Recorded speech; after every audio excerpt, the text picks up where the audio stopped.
હાલ એ ખૂબ દુઃખદ સમાચાર સામે આવી રહ્યા છે। હરિયાણાના પંચકુલામાં 3 બાળકો સહિત એક જ પરિવારના 6 સભ્યો કારમાં મૃત અવસ્થામાં મળી આવ્યા હતા, જ્યારે અન્ય એક વ્યક્તિનું હોસ્પિટલ લઈ જતી વખતે રસ્તામાં મૃત્યુ થયું હતું। પોલીસ એક નિવેદનમાં જણાવ્યું છે કે પોલીસને મૃતકોની ઓળખ 41 વર્ષીય પ્રવીણ મિત્તલ, તેમના પત્ની, દંપતીના 3 બાળકો તથા તેમના માતા પિતા તરીકે કરવામાં આવી છે।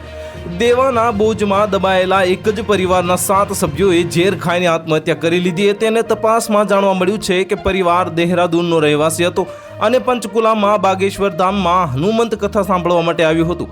આ કથા સાંભળ્યા પછી પરિવાર કારમાં પરત ફરી રહ્યું હતું ત્યારે તમામ સભ્યોએ રસ્તામાં ઝેર ખાઈને આત્મહત્યા કરી લીધી હતી। રાત્રે 11 વાગે પોલીસને માહિતી મળી કે સેક્ટર 27માં મકાન નંબર 1204ની બહાર ઊભેલી એક કારમાં કેટલાક લોકો ગંભીર સ્થિતિમાં છે। પોલીસ ઘટના સ્થળે પહોંચી તો કારમાંથી 6 મૃતદેહો મળી આવ્યા હતા અને એકની સ્થિતિ ગંભીર હતી, જો કે હોસ્પિટલ લઈ જતી વખતે તેનું પણ રસ્તામાં મોત થયું હતું। પોલીસના સૂત્રોના જણાવ્યા અનુસાર પરિવારના નજીકના લોકોએ કહ્યું છે કે પરિવાર મોટી રકમનું દેવું હતું।